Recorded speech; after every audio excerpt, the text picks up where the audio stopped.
start my presentation. I'm gonna share my screen. All right.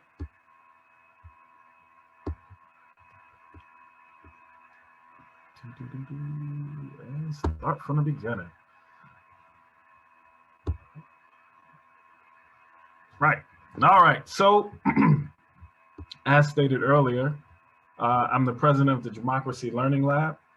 Today, we're going to talk about embedding Africa in the school day towards a holistic approach to using Africa picture books in your teaching practice. So just as an introduction to the Democracy Learning Lab, when I was a graduate student at the University of Pittsburgh, I actually studied educational philosophy and social and comparative analysis in education program. However, after returning home from South Africa, we realized our oldest son had a speech delay. And so instead of pursuing some of my academic goals, or even I just started a business, I decided to put all of those things on hold and become a stay-at-home parent. And one of the things I started to do was to do research on how we could support our son in mitigating his speech delay. And one of the things that we found was that if you read to your child, then it supports them in developing the grammatical structure to assist in mitigating the speech delay. So on one hand, I said we have to make sure my son's speech delay is mitigated, make sure he gets a firm foundation. And then my other son, I said, look, we're going to make sure that you are advanced. So when my oldest son would go to day school, my youngest son would stay home with me, and I would teach him all of the basics, or I would teach him the foundations of reading. And by the end of one summer, I read my son's around like 700 books. And my oldest son's speech delay became mitigated. And my youngest son at 2.5 was able to read. So I started to think about like, hey, if I could have this type of impact on my own children, what could I do in the city of Pittsburgh? I started to research the literacy scores in Pittsburgh and saw that they were extremely low, particularly in the African American community. And so one of the things I started to say was, hey, let me organize an approach, let me start to organize programs to run across the city. And so I started to partner with the Carnegie Public Library, where I would do story time events. And then I volunteered as a reading buddy. And then I started to create my own programs that specifically spoke to the dreams of Black children, while at the same time, I also wanted to meet them at their academic needs. And so that's when I started to develop an approach and develop this organization to specifically focus on literacy. However, my love for books and my love for, in particular, Africa books begins with my mother, who was a school librarian, or what she called herself, an assistant librarian who worked in schools. However, she was most of the times the only person in the library, so I always refer to her as a librarian, but she was the person who introduced me to books about Africa. And I'm gonna go into detail about, her approach and how her approach guided me to my own perspective. One of the first things that she bought my sons when they were babies, especially my oldest son, was a set of books, and they were all African books. One was Mafaro's Beautiful Daughters, and another one was called The Viganani and the Tree Toad, which is a book that I'm going to present today. And I remember that book because that was actually my favorite book of all time as a child. So I just wanted to give you a couple of things that the Democracy Learning Lab give you a couple of points that a couple of points of who we are. We meet children and family at their dreams. One of the things that I found out was that you can't talk about reading with kids unless you connect it to their dreams. And so one of the things I would always do is say, hey, what do you want to be when you grow up? And a kid might say, I want to be a doctor. I want to be an engineer. I want to be an artist. I'm like, hey, I got the book for you. And I would get them a book that was culturally relevant and more importantly, personally relevant for them and their family so that they would be able to see reading not just as an arduous task to do in school or do at home for homework, but they would see it as something that informed their dreams.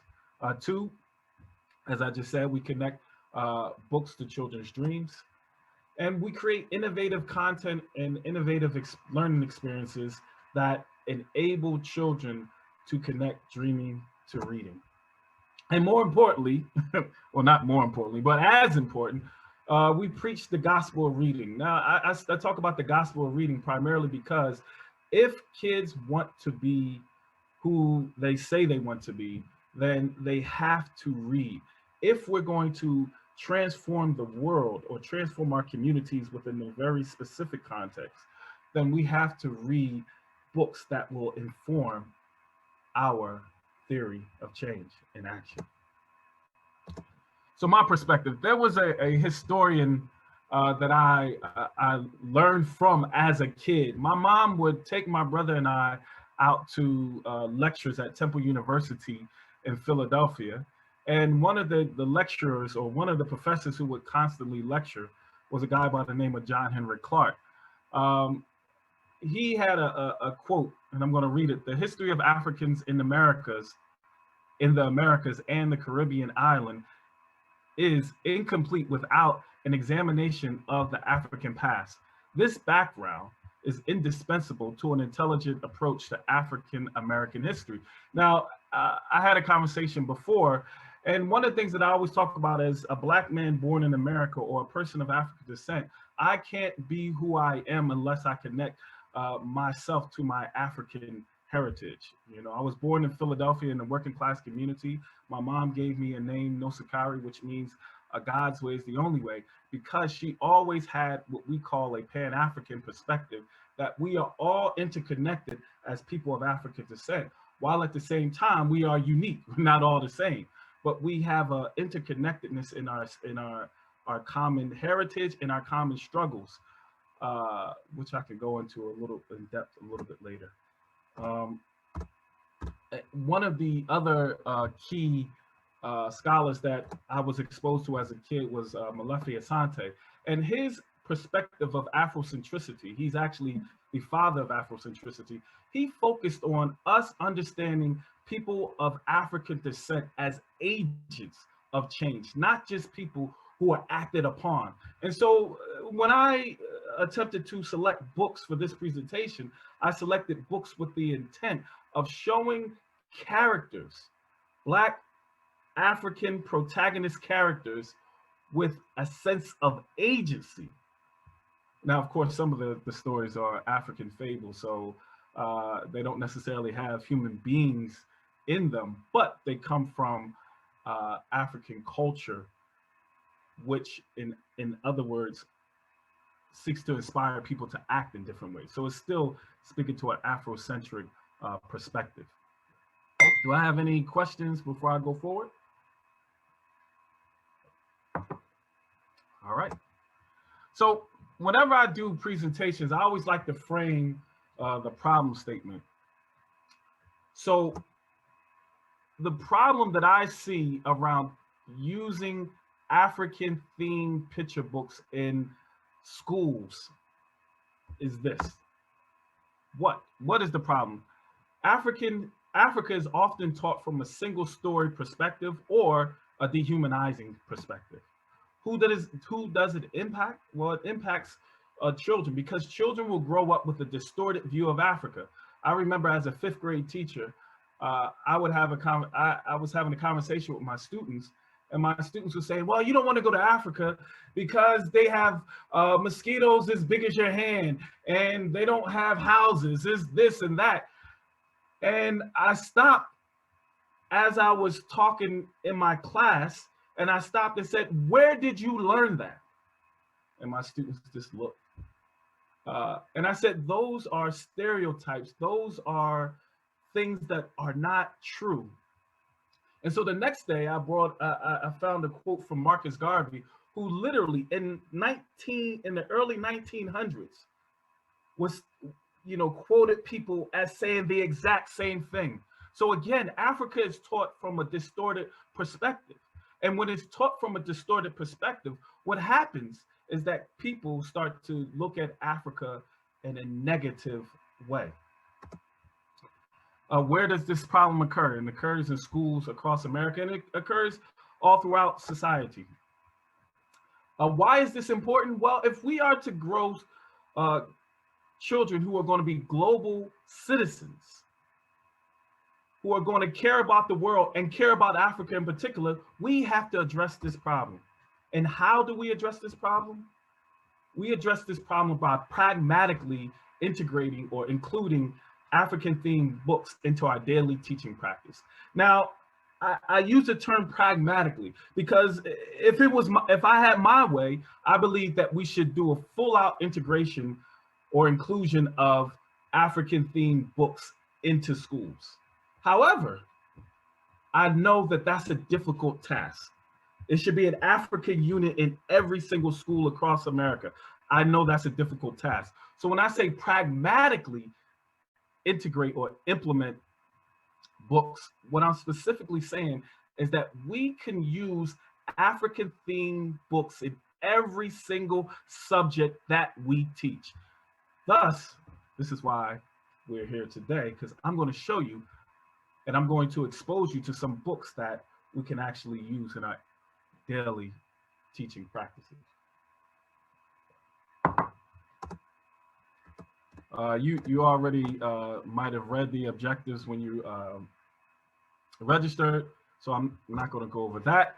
Here goes a quick question, which I kind of sort of answered. Why is it important to embed Africa into the teaching day? Anybody want to take that on?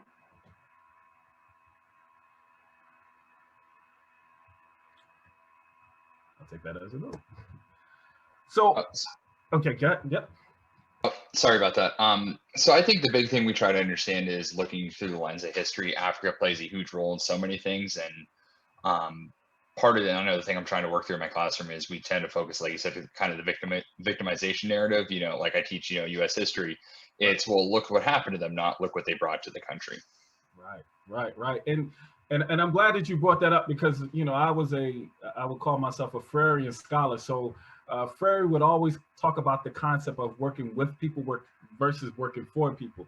When I was a lecturer at the Graduate School of Business, one of the things that I would have to do is teach study abroad classes. So I had a group of students who studied abroad who are from Germany, France, Australia, and a few other European countries, and even America. And so one of the things that we did was we worked with local township entrepreneurs on their businesses. And so when they first came in, the first thing that they said was, we're going to come in, we're going to help them develop the foundations of business so they can have a profitable enterprise. And I said, wait, we have to understand who they are. We have to understand why this particular enterprise is important to them. And this was a concept that I constantly had to reinforce with my students because they went in trying to save these entrepreneurs versus looking at them as individuals with agency who, in lack of better words, they can learn with and learn from versus them coming in trying to teach. So I'm glad that you brought that perspective up. Thank you so much. Chimamanda Adichie has a TED talk where she talks about the single story as it relates to Africa. She says, the single story creates stereotypes. And the problem with stereotypes is not that they are untrue, but that they are incomplete. They make the story become the only story. So when I was a kid, I don't know how many of you were born in '82 or before that, but I remember when Lion King came out. And the one disappointment that I had with Lion King was that Disney went everywhere in the world and they had human beings. Yet when they went to Africa, they simply had animals. And I said, wait, you mean to tell me there's no African folklore that they could have created. They couldn't make Abiyoyo, which is one of my kids' favorite stories. They couldn't make Abiyoyo from Reading Rainbow. They couldn't make that into a story. But going back to it, it becomes the single narrative where the only thing we want to talk about as it relates to Africa is animals, the beautiful animals of the African continent, or we only want to talk about Africa within a rural perspective. But there are other robust notions of Africa that we need to bring out.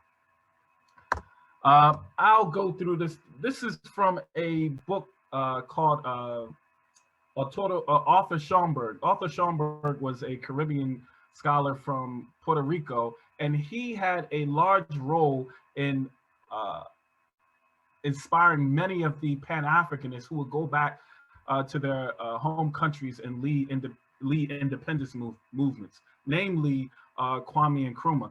But when he was a kid, his teacher told him that Africa doesn't have any histories or heroes worth studying. Now, this was an explicit way in which people excluded Africa from the continent, from the curriculum. However, when I was a kid, this is a picture of me looking all dapper with two parts, you know. When I was a kid, I was taught, I never forget this experience. I was in my social studies class, and my teacher said, in Africa, people worship rocks and trees. And I raised my hand and I told her what I had learned from my mom and what I learned from the different African and African-American scholars who talked about Africa. I said, no, they built great civilizations like Egypt, Ghana, Mali, Songhai. And my teacher said, no, what does it say in the book? And I said, but that's not true. And my teacher said, I said, my mama said, 1, 2, and 3. And my teacher said, who giving you the grade? Is your mother the teacher or am I the teacher? And so one of the experiences that I had as a young Black boy was that of constantly grappling with my identity and who I was as a person of African descent because it was not reflected in the curriculum. So Arturo Schomburg, he was told that you don't have any history worth studying. It was explicit. I was told it was explicit too. It was kind of implicit, explicit. But when my teacher said Africans worship rocks and trees, and that was the only thing that we said about Africa, essentially, I was told the same thing that Arturo Schomburg was taught. Now, I'm gonna give you a recent experience before I go into the books. I was listening to my son's class. He's a second grader, and he was his teacher was reading him a book in his English language arts class about money. It's called Money Matters. I actually found the book. And in the book, they had random references of Africa. One of the references was, in Africa, they trade glass beads. Glass beads are considered money. And my son is listening to this, taking it in. And then another part was, another quote that I took directly from the book was, in Africa, wearing many bracelets is a sign of wealth. Now, the first thing I did was, after the class was over, I said, son, let me show you. I went to our drawer where I collected different forms of currency in the different African countries that I visited. I said, look, you see this? This is from Mozambique. This is from Angola. This is from South Africa, where you were born. This is from Nigeria. This is from Ghana. And I'm like, these are all forms of money. However, when they talked about these glass beads being currency, they only talked about Africa within a communal context or a context from way back in the past. They didn't talk about Africa as it relates to modern day. And I said, son, one of the questions that you have to ask is this: where in Africa did they trade beads for currency? Where in Africa are bracelets a sign of wealth? I said, I looked in the back in the references, I couldn't even find a reference for this. But this is what kids are learning. And more importantly, my son, who is, his mother is Nigerian, he was born in South Africa, he has an African name, he would literally, you know, he could potentially be teased because of what he is learning in the books. Just like as a kid, I was teased. I was called African booty scratch. I was called all these negative things as a result of the things that people were learning in schools and in the media. So I want to walk you through a scenario. This is how I see a school day looking. And this could be basically a K through 2 or K through 3 classroom space. I see the day starting off like this. Here goes homeroom, right? So in many cases, from what I observed, you might get around, 20, 25 minutes in homeroom. So if we were to teach one day or one period, and that period was homeroom, what book would we use? And I think a great book to introduce Africa is a book called My African Vacation. Now, this book takes students through a journey through different African countries. They visit Kenya, where they see Mount Kilimanjaro. They visit Ghana, where they go to the Cape Coast slave castle. They go to Benin. They go to South Africa. They go to Zimbabwe, where they see or Zambia, where they see the Victoria Falls. This is a great book that provides students with a introduction on the different parts of Africa, while at the same time exposing them to some beautiful facts.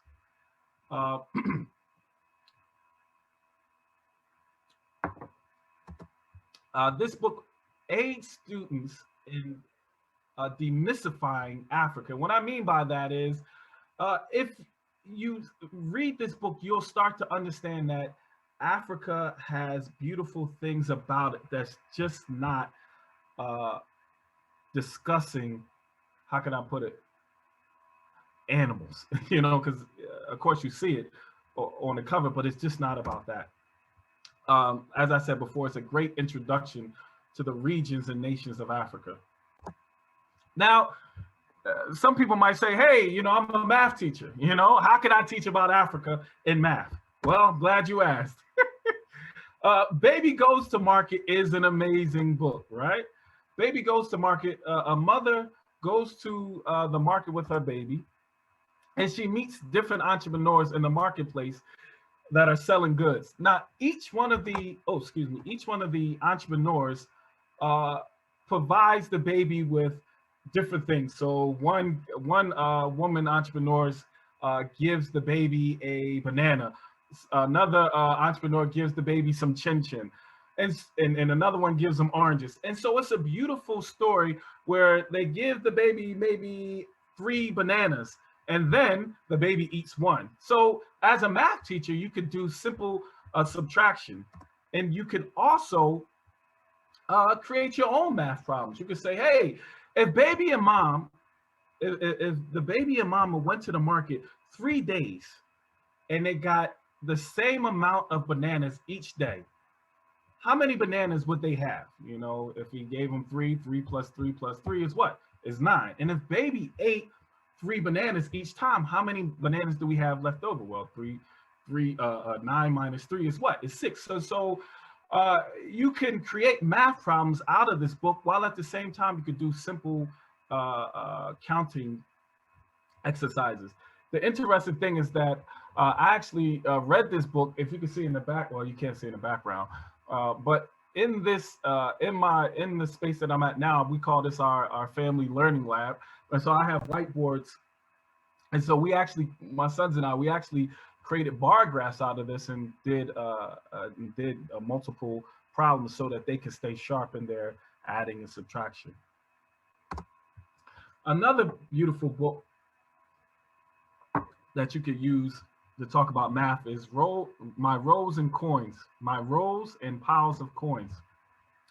It's a beautiful story about a young boy who wants to save his money to buy something special. Every day he goes to the marketplace with his mother and earns coins for his work. Throughout the story, he stacks his coins. So this book is actually a book that could be read. It's a book that could be read in second and third grades, and you could do multiplication problems based upon this book. So it's a pretty amazing book. As I said, it's a perfect complement to a math class.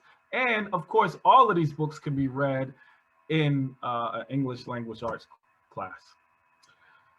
Social studies. So one of the things that I notice in my son's social studies classes is that they talk about family traditions, they talk about citizenships, and they talk about some other concepts. And so before the Christmas break, they talked about what are your family traditions during the holiday. And so for this particular session, I thought it would be great to talk about what a particular holiday would look like in Africa. And so I love this book. It's called Easter in Lagos. This book focuses on a little girl wanting her grandmom to spend Easter with her. Now, her grandmom, she's told that her grandmom is going to spend Easter in Abuja, which is another city in Nigeria. And so the little girl is sad because every single year the mother or the grandmother spends Easter with her. And so she essentially writes a letter to her grandmother on why she should spend the next Easter with her. And so the reason why I love this book, this is probably one of my favorite books that I've read all year. The reason why it's my favorite is because it talks about Africa within a modern context. And what I mean by a modern context, it essentially talks about, it shows you how people in Nigeria, it shows, I'm sorry, something has popped up on my screen. Okay, so it shows you how people in Nigeria celebrate Easter. One, it shows you the customs, it shows you the clothes that they wear and the food that they eat. And it shows children Africa within a modern context. It shows you what city life looks like. And I think that that's extremely important because in many cases, people only see Africa within a rural context, which is okay, but we also need to give people a robust perspective of what Africa looks like. And I can't share my screen anymore. Oh, there you go. Okay. All right. The next book that I want to share with you is written by an African-American woman from Philadelphia. But it is an important book because it essentially is the experience of most first-generation Africans, or it is the experience of most African students who study abroad in American universities.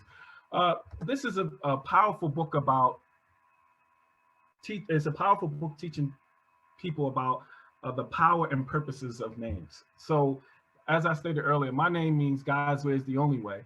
My youngest son, Onyemachi, his name means he who God knows.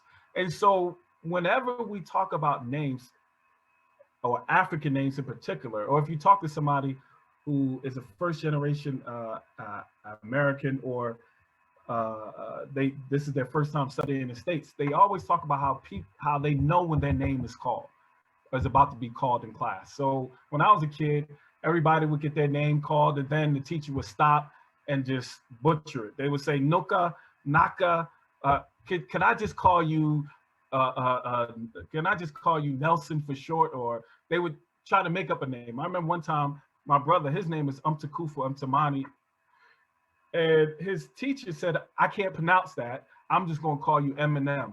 And one day his teacher called him Eminem in front of my mom, and my mom was like, no, just need to take small steps.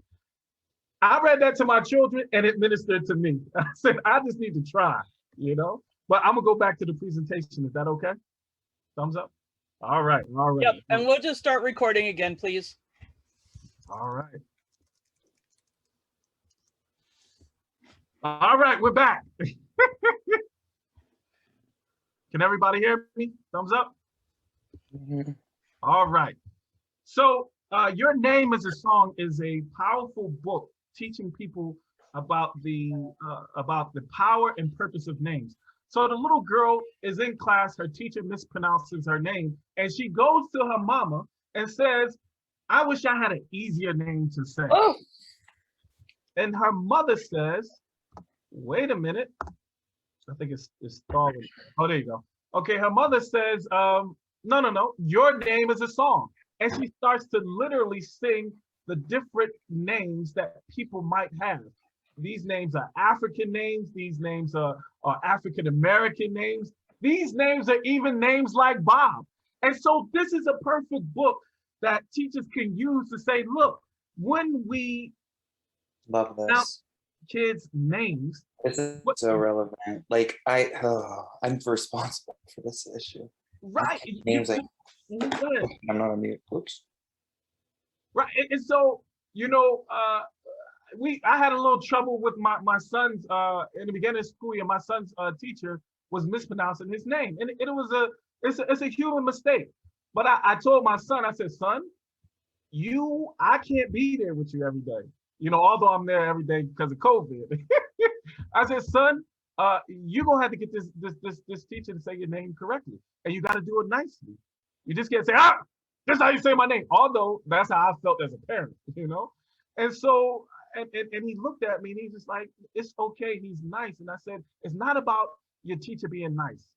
I said, what it's about, son, is that your name has a meaning. When I was in college, I used to, I what I would call anglicize my name. I told people my name is No Sakir, just so people could say it correctly. And so when I got to college, I would tell people my name was an African name. And they said, ain't no African name. I ain't never heard no name like that. And so one of my classmates had a friend who had the same name. And so she was saying, and she teased me a lot. She's like, I have a friend in Nigeria with your name. And I said, really? She said, yeah, her name is pronounced No Sakari.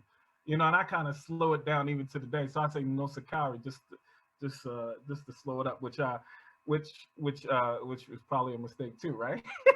But that's neither here nor there. I remember I spoke at a forum, and a professor who my name came from his city or his state, Edo State. He said, son, what's your name again? I said, No Sakari. He said, you always have to say your name correctly. And I said, yeah. I said, but why are you telling me that, sir? And he said, the reason why you say your names correctly is because every time people call you by your name, they're calling you by your purpose. I said, huh. He said, every time they call you by your name, they're calling your ancestor spirit who are with you, who are protecting you, who are pushing you through, son. So that's why you say your name correctly. So when I told my son, I said, this is how you got to tell your teacher to say your name, because your name means something. It's a paragraph. We named you No Sakari Abu, not Abu, Alabo, Abu is my middle name, Alabo Ibube, which means God's way is the only way for the chief who glorifies God. I said, your name means something, so they got to say it right. He said, okay, and eventually, we got that straightened out. But this is a great book that teaches everybody, because all of our names mean something, whether we know it or not. When I was an intern at Shinley High School, a young lady had a baby, and I was like, what did you name your baby? And she was like, I just gave him a name, Dimitri. And I looked up Dimitri in Greek mythology, and it had a particular meaning. And I went back to the young lady and said, your son's name means X, Y, and Z. She said, oh my God, I didn't know that. I just named him this because it sounded cool. It would be kids who I would meet, and I would say, what does your name mean? And they said, it doesn't have a meaning. I said, what do you want it to mean? So this is a perfect book that kind of talks about the concept of names and meanings, and how I would add on how you can actually ascribe or create your own meaning to your own name. Here goes one of a great book that talks about, it's called The Day Gogo Went to Vote. Now, Gogo is a South African term or a South African word that means grandmother. So when people say I got to go to my Gogo, it's actually referring to someone's grandmother. But this is an amazing, powerful story that talks about a grandmother getting her first opportunity to vote at the end of apartheid. The grandmother educates her granddaughter about what it was like, what life was like in apartheid South Africa, and why it's important to vote. The grandmom in the story gets a illness and she becomes sick, and so there is the threat that she won't vote, and so her family and community come together to make sure she votes. And one of the key things that she says in the book is, she tells her son, when her son says, well, you just can't vote because the lines are going to be too long. She said, do you want me to die and not vote? I said, man, that is a powerful question. So this is a book that could be used to talk about the history of apartheid in South Africa, what life was like at the end of apartheid South Africa. It also could be used for all of you social studies teachers. It also could be used as a tool to talk about what life was like at the end of Jim Crow in the United States, because of course Jim Crow, for those of us who may or may not know or may forgot, Jim Crow is essentially a system of racial segregation, just like apartheid was a system of racial segregation in South Africa. And being someone who lived in South Africa for 4 years, there are so many strong connections as it relates to our experiences, both African American and South African, which I could go into detail when you ask me later on. And in fact, a brief thing is I actually did research on a local youth-based educational reform organization in South Africa. And most of them were either children during the end of apartheid, what the leadership was, the upper leadership, but the young people were what they would call born free. So a lot of the things that this book actually talks about is written by a activist who comes from a strong, what they would call struggle family, Sisulu. I think her great grandfather or father is Victor Sisulu, who was one of the ANC freedom fighters, which of course I can go into detail later on if you ask me that question. Science. You can also use African themed books in science. Now, I'm going to share this book because Wangari Maathai is actually a Pitt alum and a Nobel Peace Prize winner. I had the opportunity to actually hear her speak when I was a graduate student at the University of Pittsburgh. I actually missed an important class and got an incomplete for that class. And I had to do most of the work during the summer, but that's neither here nor there. But I got an opportunity to hear this Nobel Peace Prize winner speak. This book is an amazing book because it talks about Wangari Maathai connecting her indigenous knowledge and her academic knowledge to essentially provide a, how can I put it? Not a certain, it's a service in a sense, but how she used her indigenous and academic knowledge to essentially transform society.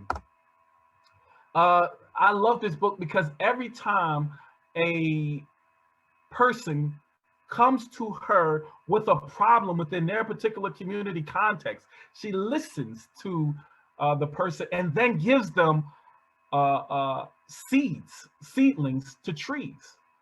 Now, of course, she's given them things to solve this particular problem, but she's also given these women seeds of hope. I love this book also because it is illustrated by one of my favorite illustrators, a guy by the name of Kadir Nelson. Kadir Nelson, his work tends to capture both the storyline and the power of the characters. I can go on and on and on about Kadir Nelson, who's a fine artist, but he used a lot of his fine art skills in developing or illustrating children's books, which are one of my favorites. Another one of my favorites is Mambo. Now, if you all work with young dreamers, like my oldest son, he wants to be the engineer. Let me tell you, I read him this book, and this boy turned to me and said, "Dad, can we build a go-kart?" I said, I don't know how to build a go-kart. Your grandfather, who's the dean over at Pitt, who's an engineer by training, he's gonna be the one that probably helps you out. But this book will literally inspire children to engage in hands-on activities. I love this book because this kid is a young creative and innovative, a genius. He goes around his community creating toys out of discarded materials. Now, when I was in South Africa, one of the key terms that always came up in the literature was this thing called reverse innovation, which you take something that's used for one particular purpose and then you repurpose it to do something else. This story is written about a young boy who actually does this. This story is situated, excuse me, within the setting of the story is in Zambia. This boy and his friend actually build kind of like a go-kart, which is, like I said, amazing. And it literally still has my son every single day asking, "Dad, when we gonna build the go-kart?" I'm like, "We got to buy the materials and talk to your grandfather." It's an inspirational book for kids who want to be engineers, or if you just got a kid who just likes touching stuff and likes building things. It's a perfect book for him or her. Here goes a book that I totally forgot about as a kid, but when I saw the cover, I said, I remember this book, 2 Ways to Count to 10. This book teaches children how to critically think, and it also teaches them how to count.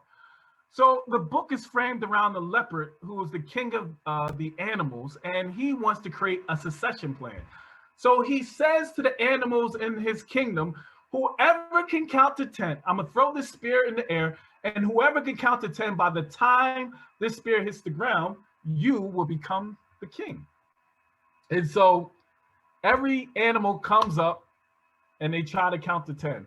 Now, one animal, I'm not gonna get a story away, is a wise animal. So instead of counting to 10 by ones, he observes everybody counting. And eventually what he does is he said, well, I'm not going to get to 10 by counting by one, so I'm gonna count to 10 by twos. And this particular animal becomes the king because he didn't have what they talk about in the entrepreneurship space as a fix-it mindset, or a fixed mindset. He didn't do it the way everybody else did it. He said, wait up, let me think about this alternatively. Let me count by twos and see if I can get it that way. Now, another quick way to count by tens is to say 5, 10, right? Or another even quicker way, I'm gonna count to 10 by 10. 10, done, I'm the king, but that's neither here nor there.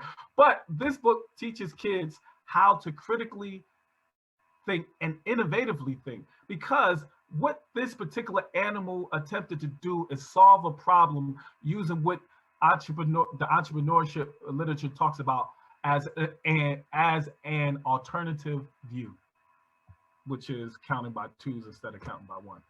Now, this is my favorite book. If I was to give an all-time book, if I was to give a Nobel Peace Prize, it would probably be to this book, primarily because my mama read me this book so many times, and I can always hear the voices that she would use when she would sing, the voices she would use when she would say the book. When she would read the book. Excuse me, I need a couple of sips of this coffee sitting next to me. And so my mom, like I said before, this was actually the first book that my mom gave to me to read to my oldest son. This is a powerful book about discovering your talents and solving problems. So this book has a bunch of animals and a spider all living in a house together. They work on a farm together. And each day they cook some stew. And this monster called a Viganani comes and steals their stew. And so what happens in this story is that the animals try to fight the monster. and they all lose except for the Trito. And the Trito, in struggling with the monster, accidentally discovers his, or her, excuse me, not even his, her talent. And in discovering her talent, she literally says, I thank God that God made me this way. So one of the things that this book does is teaches kids that it's okay to be who you are because God made you special. He put you on this earth. Now, if you can't say God in school, because I know some of us are public school teachers, you can say, you know, we were all created to do something in this world. We just all have to discover what that something is. Conclusion. I'm a Baptist preacher, so whenever, well, I'm not a Baptist preacher, but I went to Baptist churches all my life. So whenever we say in conclusion, we can literally, you know, folks like me can literally go 2 more hours. So I'm going to say in conclusion and mean it, hopefully. I think that we can pragmatically implement African themed books in our courses, whether it be one book a term or a few books a term. And eventually what you would have is you could potentially have a unit. And that's why I talked about it in the beginning, is that we could pragmatically do it. Like I said before, I think that we should have an African unit in every single elementary school, middle school, high school, throughout the United States and throughout the world. However, I know time is of the essence, especially during COVID. You know, my wife, she's a professor, as Dr. Lele said. You know, I see my wife sometimes working 18 hours a day. You know, she got meetings all throughout the day. So I know how time is limited, especially when you also have to teach. So one of the things that I'm going to say is that we can pragmatically use these books, whether it's once a semester or once a term, twice a term, and eventually, as I said, we could build a unit, whether that's at the end of the school year or whether that's at the end of a, how can I put it, a 2 or 3 year term. But we can do it. So this is my contact information. And of course, I'm going to be available in the, excuse me, I'm going to be available in the chat room. Let me share, if you all have any questions, feel free